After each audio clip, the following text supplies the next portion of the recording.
We know climate-related changes on our planet cause extreme weather, and extreme weather has life-changing effects. We see this in the rise of weather-related disasters around the globe. But there's one aspect of this topic we don't hear much about. How does climate change affect our health? Well, as temperatures rise, record-setting heat waves become more frequent. They can lead to heat-related illnesses and dangerous cardiovascular issues. Rising sea levels and unpredictable weather mean more superstorms and flooding, wildfires and droughts, injuries, property damage, even homelessness and loss of loved ones. Superstorms also expand habitats where insects thrive and multiply. Mosquitoes and other bugs can spread diseases like malaria and West Nile virus. As the Earth's carbon dioxide levels increase, air quality declines, causing respiratory issues like asthma and lung cancer. Bouts of salmonella rise. Bacteria in water contaminates seafood and shellfish. And we see a surge in gastrointestinal illnesses and bloodstream infections. With all of this, we're looking at serious grief and emotional trauma. But there's hope. The good news is we can make a difference, but we must act now. What can you do? Take action. Unplug devices and chargers when not in use to reduce your energy consumption. Walk, bike, or use other means of active transportation. Get your food locally. Buy only the food you require. And give edible leftovers to those in need. At the city, state, and national levels, stay informed. Let your elected representatives know what you think. At Kaiser Permanente, we are developing real-world strategies that address climate change to support your health and the health of our communities. Because when it comes to climate change, it's about health.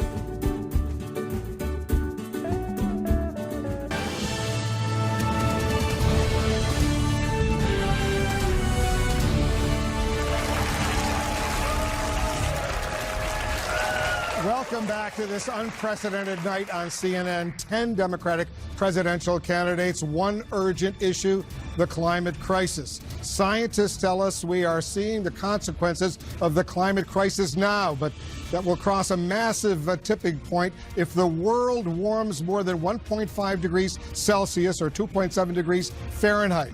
We've already warmed up the planet 1 degree Celsius since the Industrial Revolution, so we're more than halfway there.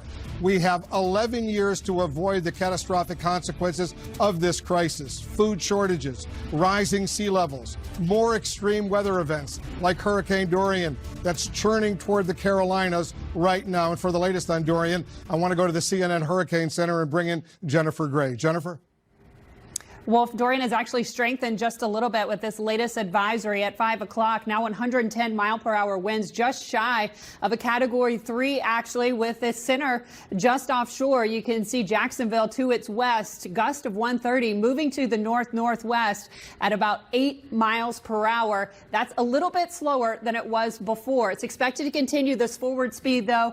It is expected to impact mainly South Carolina and North Carolina as we go forward in time. Charleston, for example, your conditions will continue to deteriorate as we go throughout the evening. Peak winds expected by late morning tomorrow, and then the storm moves on, skirting the Outer Banks in North Carolina. Wolf. All right, Jennifer, thank you very much. And with that, please welcome businessman Andrew Yang.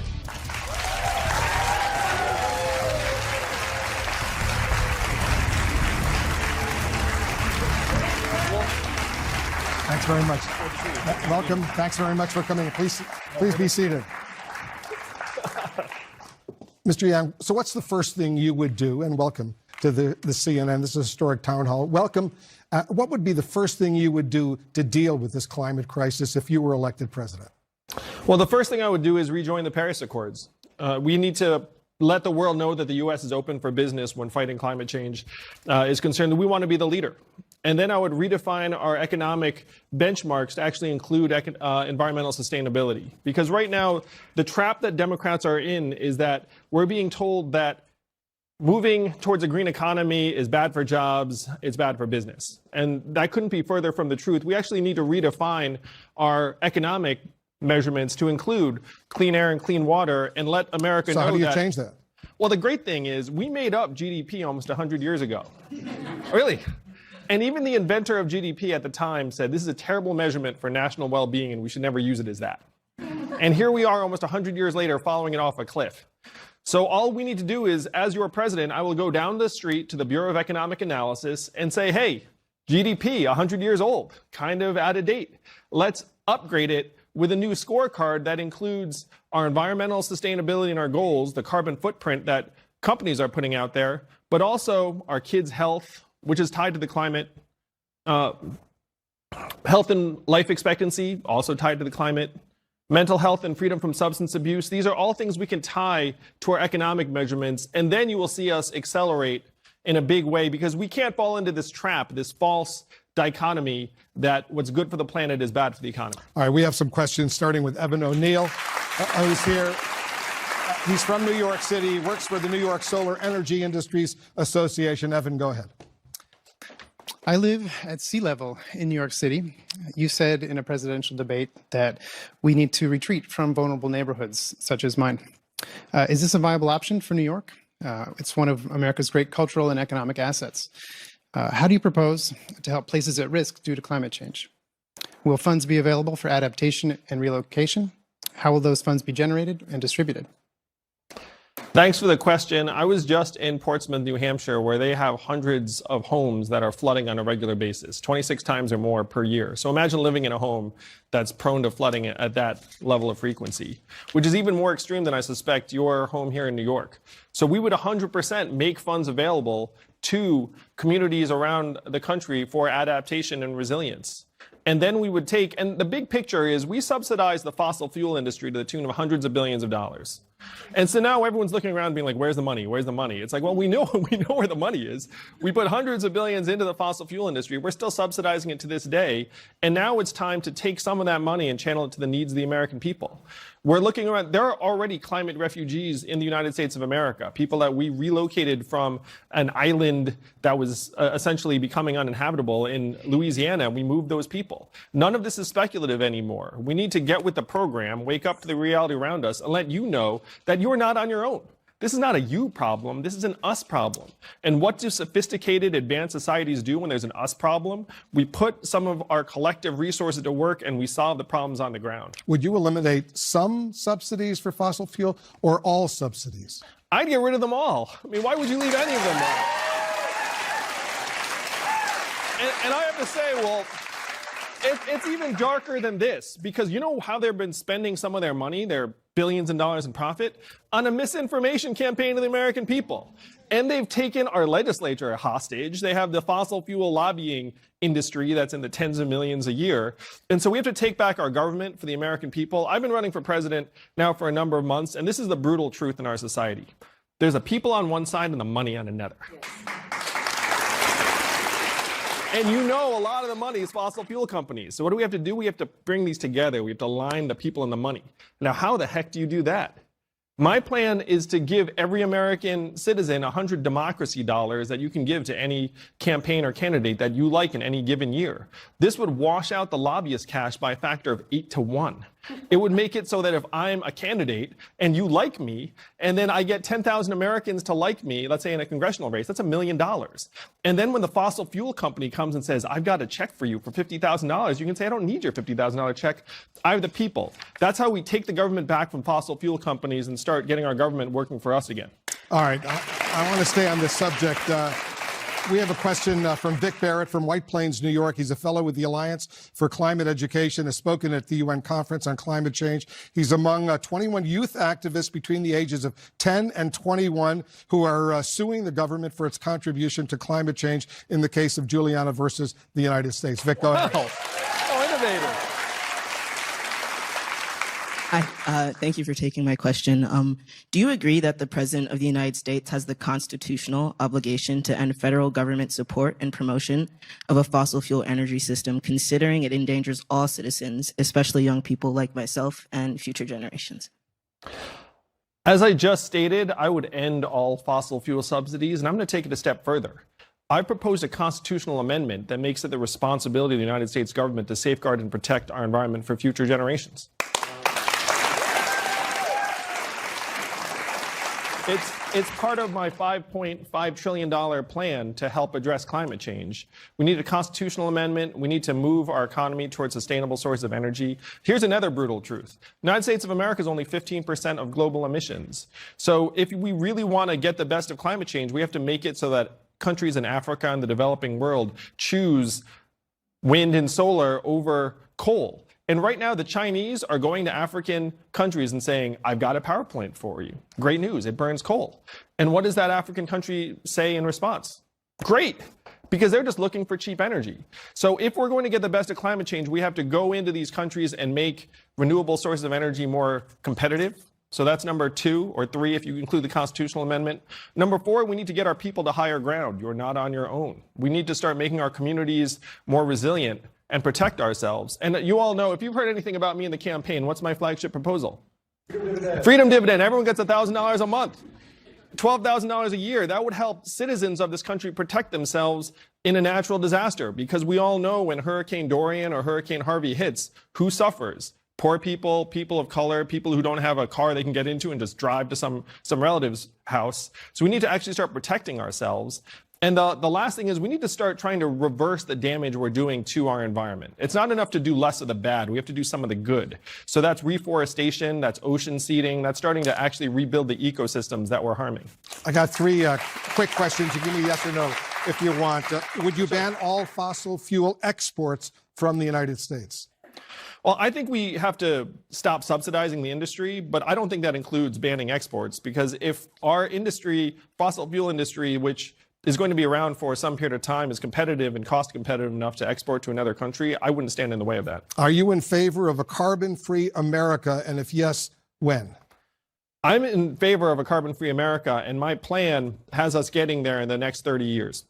Do you support a carbon tax, and how much should it be? I do support a carbon tax. You went to my website, Wolf, you would know this. Yang2020.com. We need to have a carbon tax because we need to have polluters internalize the cost of their pollution. And so you start at $40 a ton and then you ramp up to $100 a ton to give them time to adjust. But these companies only operate on the bottom line. You can't say do the right thing and then have all the executives get paid for making tons of money at the expense of the earth. So what you have to do, again, you have to tie these things together. And this is a big theme of my campaign.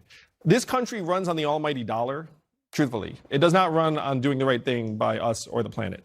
So what we have to do is we have to tie people's incentives to doing the right thing, and then you'll actually see their behavior change very quickly. I want to bring in CNN's chief climate correspondent, Bill Weir. Mr. Yang, a moment ago you mentioned that sinking town in Louisiana, and I'm so glad you did, because we have a map. It is called Ile de Jean Charles. That is the Gulf of Mexico, and this is 1985.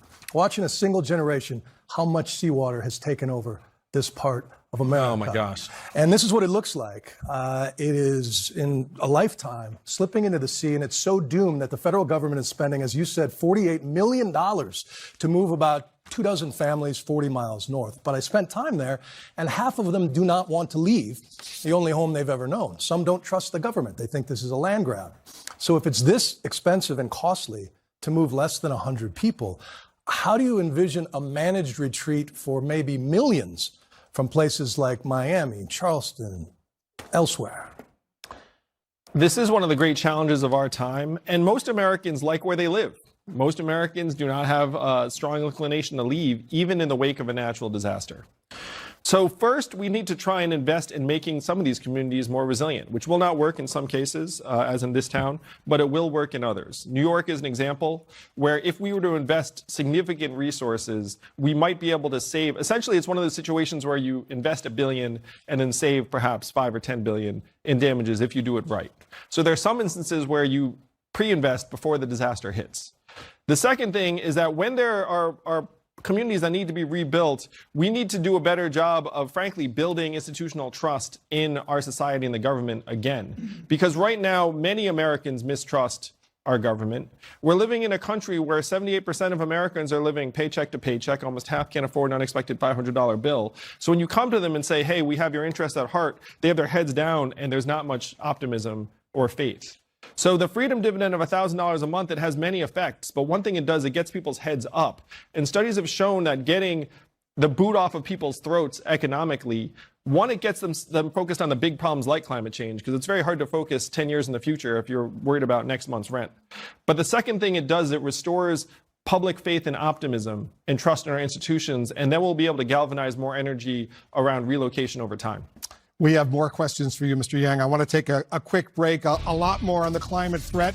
And in just minutes, it will be Senator Kamala Harris's turn on this stage. We'll be right back.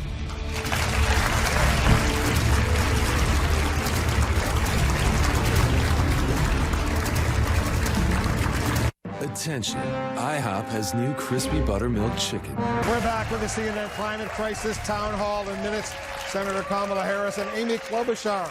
Let's continue now with businessman Andrew Yang. Mr. Yang, I want to go to Sarah Smith, a graduate student at Columbia University studying climate and society. Her question is about geoengineering technologies that would aim to reverse global warming. Sarah?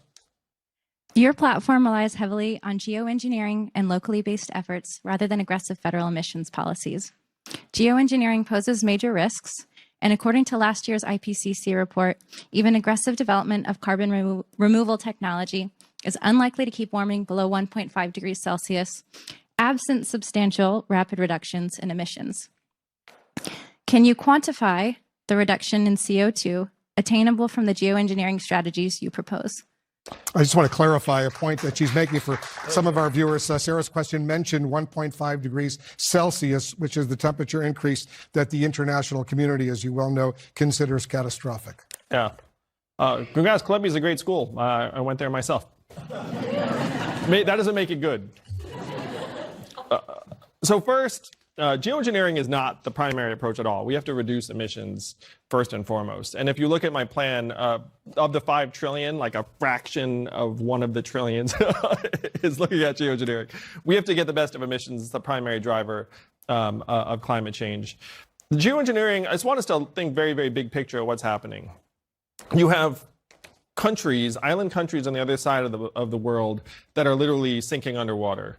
And we're lifting people. The UN is helping people move. Now, they don't have the capacity to do something dramatic to alter the environment. But imagine a country like China 25 years from now, who's going to be bearing the brunt of climate change in the same way that we are. They're not very consultative. And so you can imagine them doing something that affects us and the rest of the world, spraying sulfur dioxide into the atmosphere. So we need to face facts about the scope of the challenge and lead globally. So I would convene a geoengineering summit and get countries from around the world to make sure that we don't have rogue actors just going off on their own.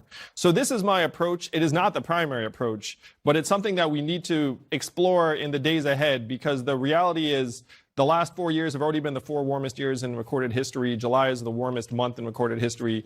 The Earth is likely getting warmer around us. And even as we're attacking emissions, we need to start researching innovative methods to address climate change. I want to follow up on that specific point, Mr. Yang, because you want to invest in these new technologies. I do. Like space mirrors and, as you point out, cloud seeding, which is actually spraying sulfur dioxide into the atmosphere. Why divert federal money, which is obviously scarce, to these unproven and potentially risky ideas when there are known solutions out there that we all know, solar power, wind, stuff like that, that we know already works? We are here, Wolf, together because we know this is a crisis. And in a crisis, all solutions have to be on the table. And so if you are attacking on one side, you also should be researching various alternatives on the other, and that to me is just responsible management and responsible leadership. Are all Americans going to have to drive electric cars? Well, electric cars, it's not something you have to do. It's awesome. And so over time, yeah, we're going to make it so that electric cars are the thing to do. You feel like you're driving the future. And I did not just say that because Elon Musk endorsed me just the other week. So what's the answer? Are we all going to have to drive electric cars? We are all going to love driving our electric cars. Will we have to drive electric cars? Well, there'll still be some legacy gas guzzlers on the road for quite some time, because this is not a country where you're going to take someone's clunker away from them, but you are going to offer to buy the clunker back and help them upgrade. All right, we got a question from Rebecca Eastwood. She's the advocacy coordinator for a faith-based nonprofit in Washington, D.C. Rebecca. Thank you. I am originally from Iowa, and many in my family are farmers. Iowa's economy is deeply tied to industrial agriculture. Yet the recent UN report on land says land use globally, including agriculture, is responsible for 23% of human greenhouse gas emissions, and that emissions from agriculture are increasing. What is your plan to protect farming communities in the Midwest while at the same time addressing how our food systems contribute to climate change? I've been spending a lot of time in Iowa. I love the state a great deal. It's another thing about running for president. We need to help farmers modernize their land use in terms of the environmental impact. And once again, this is an issue around economic incentives being one direction, and then what's good for the climate, what's good for society in the other. So we have to try and bring those together by providing economic incentives and resources to help farmers modernize and rotate plant crops and try and actually measure the impact they're having on the environment. Now, the big issue in the farming community is that right now, what's happening, all the mom and pop farms are getting gobbled up by these conglomerates. And you go, and instead of some beautiful vision of a family farm that you have in your head, it's some mega farm conglomerate with automated tractors as far as the eye can see. So the goal, in my mind, should be trying to create incentives so that if you are farming in a responsible and sustainable way, that we can actually make family businesses possible by supporting a food ecosystem that includes more farm-to-table dining. And to me, I'm an American that I believe most Americans would be happy to pay for a locally sourced farm-to-table supply chain as opposed to the mega farm monolith that unfortunately right now produces most of our food. Well, let me follow up on that as well, Mr. Yang. Meat consumption, beef in particular, is a major driver of climate change. Should Americans change their eating habits and eat less beef? You know, the UN just released a study that said we're going to be okay if the vast majority of the world goes vegetarian immediately. You guys see that? So it's good for the environment. It's good for your health if you eat less meat. Certainly meat is an extraordinarily expensive thing to produce from an environmental sustainability point of view. So I think it would be healthy on both an individual and a societal level for us to move in that direction. But again, this is a country where there's a lot of individual autonomy, and so you can't force people's eating choices on them. All you can do is try and shape our system so that over time we evolve in a productive way. What aspects of the Green New Deal do you support and which do you reject? I love the vision of the Green New Deal. The framers of it have done us all a great service by energizing so many people around a vision. And to me, the only issue I have with the Green New Deal is the timing and the timeline. I mean, they are right that we need to take urgent action, but the timeline that they put out there would do away with commercial air travel and a lot of other things in a particular time frame, that if we have a little bit more time, we can head in the same direction and achieve most of the same value. President Trump today announced plans to roll back light bulbs that are more what is up with that? efficient. I think he's just messing with CNN on that one. Should the U.S. government have a say on what kind of light bulbs we use? Well, certainly, if we do have a say in what light bulbs we use, we need light bulbs that don't burn out. Because you know these light bulbs are in manufacturers. They intentionally burn out. So there's an industry and we replace them over and over again. Do you think that's good for the earth? Of course not. So if anything, we should be pushing regulations that make it so that our light bulbs consume less energy and need to be replaced less often. All right, let's go to Wendy Fleischer. Can't believe I'm who's talking with about us. light bulbs. You know, that's what happens. Wendy is from Brooklyn. She's a consultant for environmental and social justice initiatives. Wendy. Thank you. You mentioned China a few times. Some climate action naysayers say that China should act first.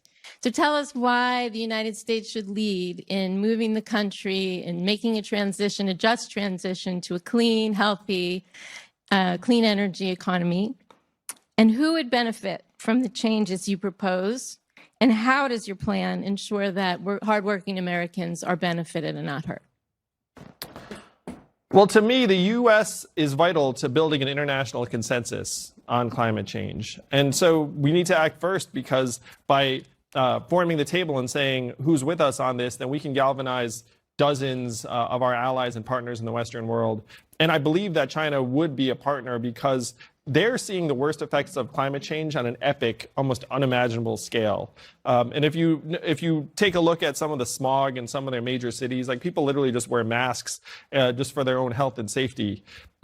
So the U.S. has always been a global leader. We are still the focal point of the world's economy. And if we lead on this, then we can move people in the right direction very quickly. As for American workers, I was just with Ned Reynolds, who's an entrepreneur in New Hampshire. If you imagine what we have to do, we have to install solar panels on hundreds of thousands of homes and buildings around the country. Think about the jobs that's going to create. Ned Reynolds started his own business. Now he's up to 260 employees, primarily solar panel installers in New Hampshire. So you talk about what's good for American workers. I think Ned's business is the business that we should be emulating around the country.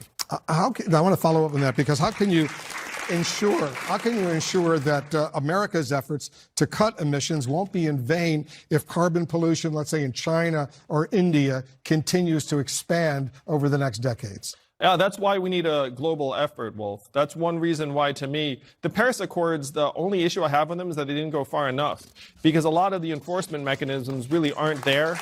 There are a lot of countries that sign them and just essentially it's like, well, you know, I signed it, I feel good, but then their corporate actors are not necessarily integrating them into their operations. So one principle that we're going to have in our businesses here is that if you are a very large business, you need to measure your carbon imprint and your effect on the environment. And then if we extend that to operations in other countries that are either of U.S. companies or over time our trading partners, then we can have more sophisticated standards that include environmental impact, not just for American companies, but the companies and countries we do business with. As all of us who have followed your campaign know, you're an advocate for what's called universal basic income. Do you think that policy of cutting everyone a check would be enough to help, for example, coal workers, others in the fossil fuel industry who would be put out of work in a transition to a green economy? Well, $1,000 a month is a game changer for tens of millions of American families. And while it's not going to replace someone's job, if you have a household with 2 adults, $24,000 a year is enough for you to make affirmative plans about your future, possibly go back to school, move, start a new business, take care of yourselves, make your family more resilient.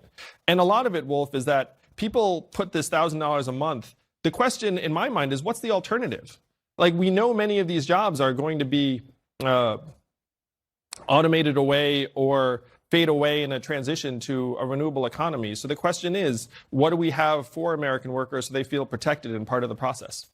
Tina Savitis is a student at Fordham University here in New York, originally from Norwalk, Connecticut. Her question is about PFAS, toxic chemicals that have been found in U.S. drinking water sources.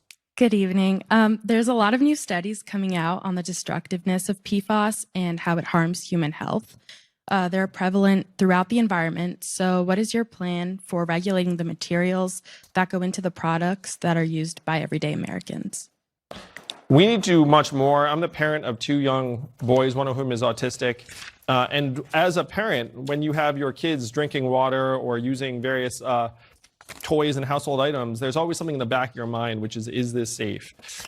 And I just came from Flint, and while this is a separate issue, it's kind of the same in the sense that the folks in Flint discovered that their water was toxic after the fact and are still recovering. So to me, safe drinking water is a fundamental human right, and that if you're an American, you should not be stressed out about the water that you are drinking and your kids are drinking. And this is, again, the problem with having the almighty dollar running our society, where people look up and say, oh, replacing the pipes is expensive, or, oh, another substance would be more expensive. Are you kidding me? You know what's expensive? Poisoning our kids. Yes. As you know, Mr. Yang, 20% of U.S. electricity is generated from nuclear power plants. What would you do with those plants? Would you decommission them? To me, nuclear energy needs to be on the table in a transition to a more renewable economy, because our society consumes a great deal of energy, and nuclear right now, it gets a bad rap in part because the technologies we're using are antiquated. And so if you look up, we are working on these new generation nuclear reactors that use thorium instead of uranium, and thorium is not natively fissile or radioactive. So the odds of a catastrophe drop precipitously. It's much, much safer to dispose of. It produces much more energy. So we need to upgrade to thorium-fueled reactors. And to me, though, trying to get rid of all the nuclear power plants that produce 20% of the nation's energy is not going to help us accomplish our goals. Would you ban all offshore oil drilling? Yes, I would.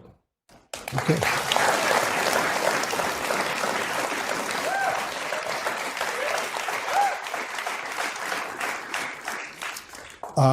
We got another question here. There she is right there. Laura Cottingham is a lawyer who specializes in environmental litigation and private practice. She also works with Columbia University Sabin Center for Climate Change Law.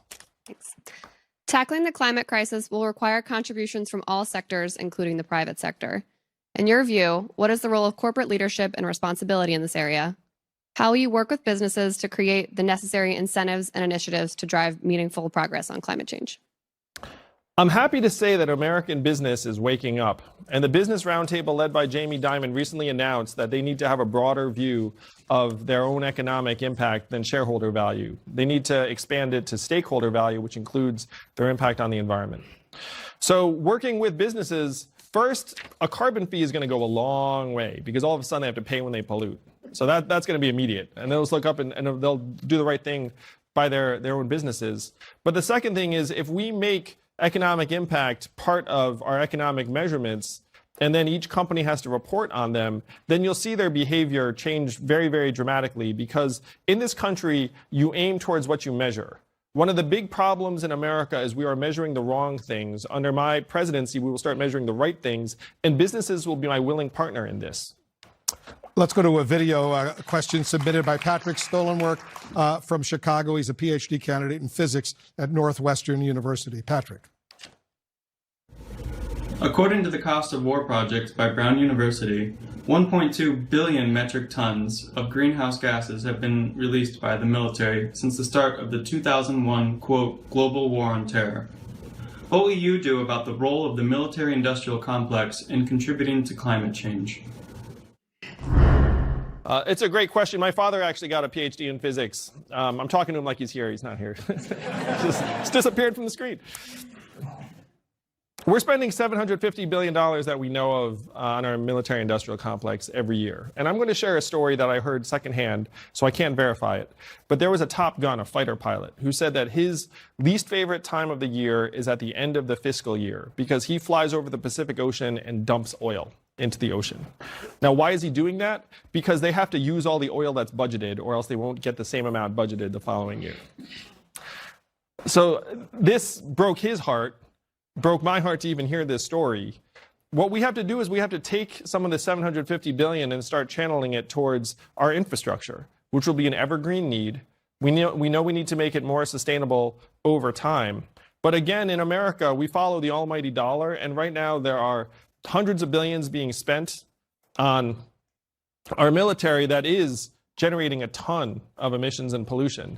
And so if we take a significant portion of that budget and channel it towards infrastructure, we can make a good out of right now a huge net negative. What's the biggest personal sacrifice you want the American people to make in order to deal with this crisis? Well, I was thinking a lot about this. Like right now, we feel all this pressure to have our micro impacts be low. So you carry a bottle instead of getting bottled water. You get those really irritating straws, sometimes not of your own choice. You recycle, you compost. But then you have this sinking feeling in the back of your mind that your actions are not actually going to move the needle in the context of a $20 trillion economy.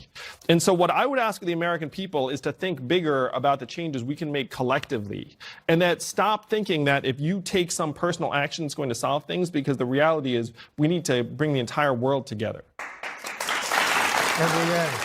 Thank you so much for joining us. We appreciate it very much. Thank you. Thank you, guys. Wish I could stay for selfies. Thank you all. Our viewers, up next, Senator Kamala Harris, followed by two more top candidates hoping to distinguish themselves tonight, Vice President Joe Biden and Senator Elizabeth Warren.